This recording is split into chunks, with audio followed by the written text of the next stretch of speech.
Aha, Miguel, you made it.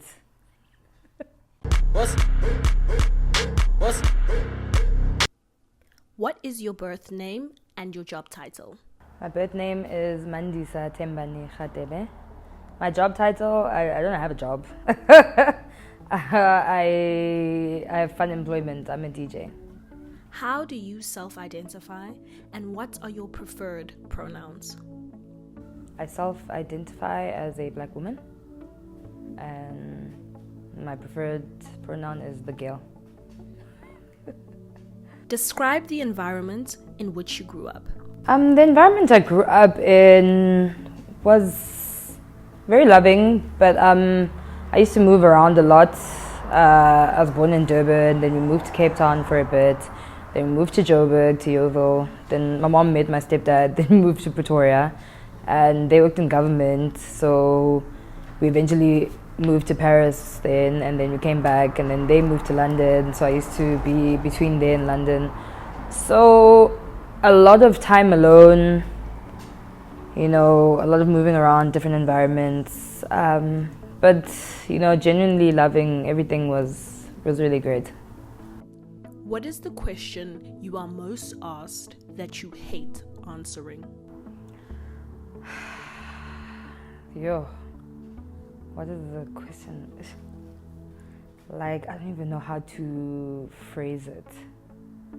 But just basically the whole female DJ thing, how is it? I actually really hate the term female DJ. We're all DJs. You don't call male DJs the guy DJ. They're DJs.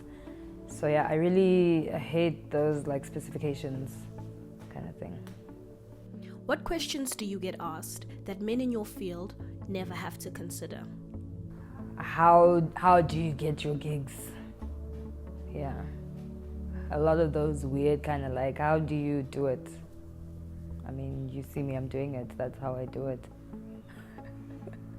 What did you want to be when you grew up? I always wanted to be a singer, actually.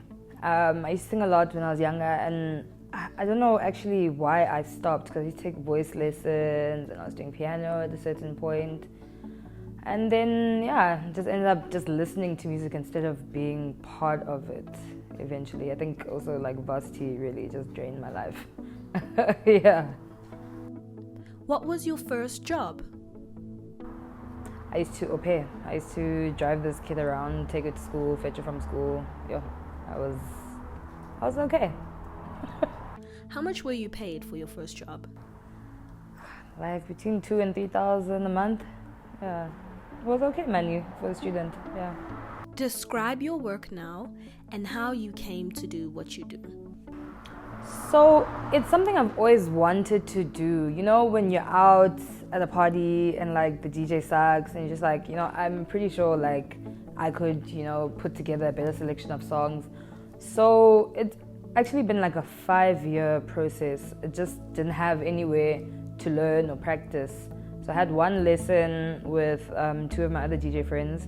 Then 2 years ago, eventually, the guy who taught me for real, Venom, was he plays at Stones every Friday. He's just come through. There's no one there at 8. And he used to just leave me. He'd show me basically this is how you count BPMs or adjust the BPM. And he would go play pool and I would just have to figure it out. And that's basically how it happened. Name 3 contemporaries in your field whom you either admire, stan, or celebrate.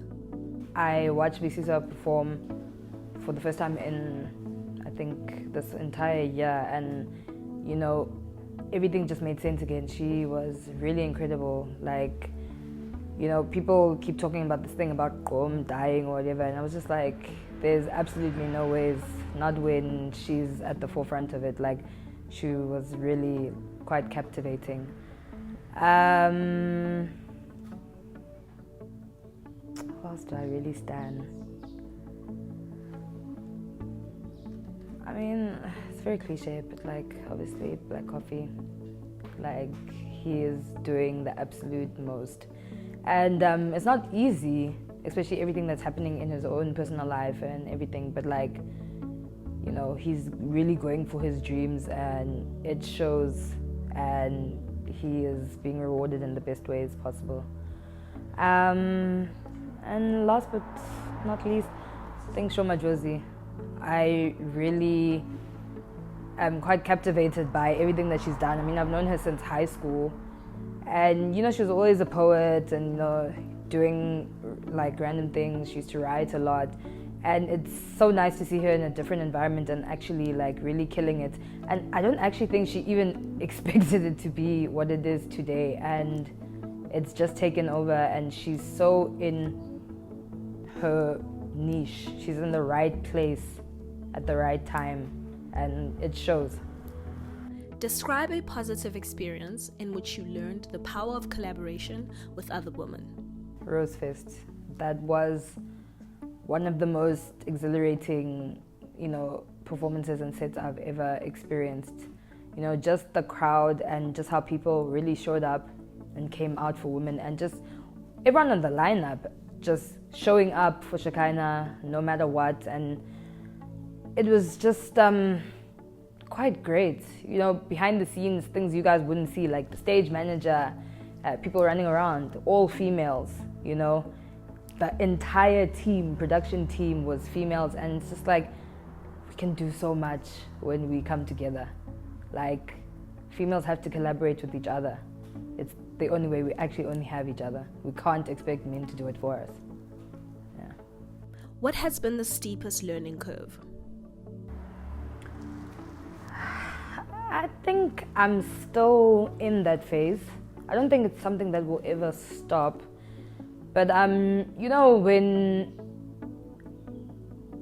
you're put forward for certain things or whatever, and obviously, you know, when you work with brands and stuff, it's obviously like, okay, you know, we need people with more followers, or you know, a bigger celebrity status or whatever. And it's like, you know, I'm still fresh, I'm still new, I still have time. I only have time, and I will use that to perfect my craft and my image and my brand. And at some point, there will never be a question. I will always be the first pick. What in your career are you doing to keep the door open for those who come after you? I mean, I don't have such a big platform to really do much except for refer. I help a lot of people put together lineups. You know, I always try to refer people that I really think are very good. You know, be it for a Tony Fontaine or whatever. Even if I'm hosting, I make sure that my lineup is majority female, if anything.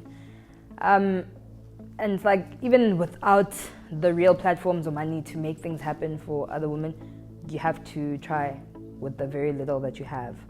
You know, just like a small referral, it really goes a long way.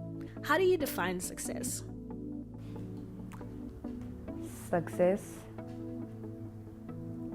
I think when you are in the right state of mind, at the right place, at the right time, doing exactly what you're meant to be doing, and you feel fulfilled and complete, you know.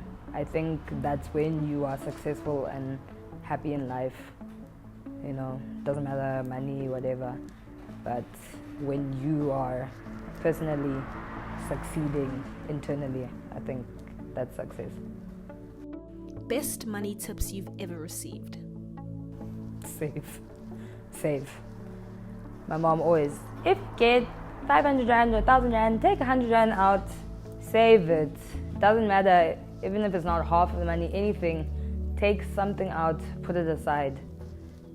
Literally, like, that's it. It really works. It's the best advice ever. Yeah. What are your daily rituals that remind you or bring you closer to your truest self? As surprising as it may be, I actually like to be by myself and be in silence. So even if you come to my place, sometimes, you know, there won't be music playing, whatever. It's like I'm always in loud spaces. There's always music blasting in the car. I need to like relax and think and have my thoughts to myself. Yeah. Describe your safe landing spaces. Who are you going to call at 2 a.m. to help you bury a body? Probably Tisetso, my girl. I mean, yeah, she's the only one who wake up like will be out there. I don't know. In your life, what are you most proud of? Finding myself. Yeah, finding what truly makes me happy and just being 100% me. Yeah. What is your favorite curse word? Shit. What is your favorite word? Wow. What is your least favorite word? No. If you could live anywhere else on the continent, where would you live? Here. What is your least favorite sound? My scratching. What are you going to do when we get the land back? Sure, party.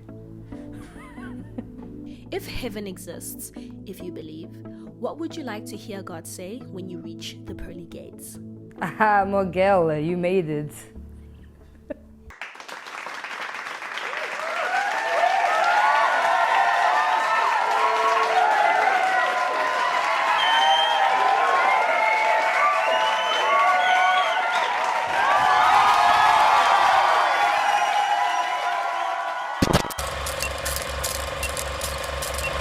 Hi, I'm Kinelo Mota, better known as Ne or Auntie Ne. I'm an interior designer and fashion designer. I picked this picture here. Well, this is my granny. Let's start off there.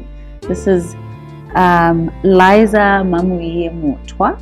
She's my mother's mother. She's still alive. My golden girl.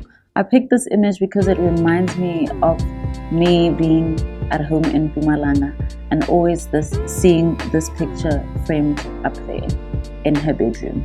So I took it from her and I was like, babes, I'm taking this, I'm gonna put it in my own little apartment just so I have a reminder of you every time. I picked this image purely because it reminds me of the kind of person she is. She was sweet and very stern while we were growing up. She was absolutely amazing as a woman, as a mother. Yeah, and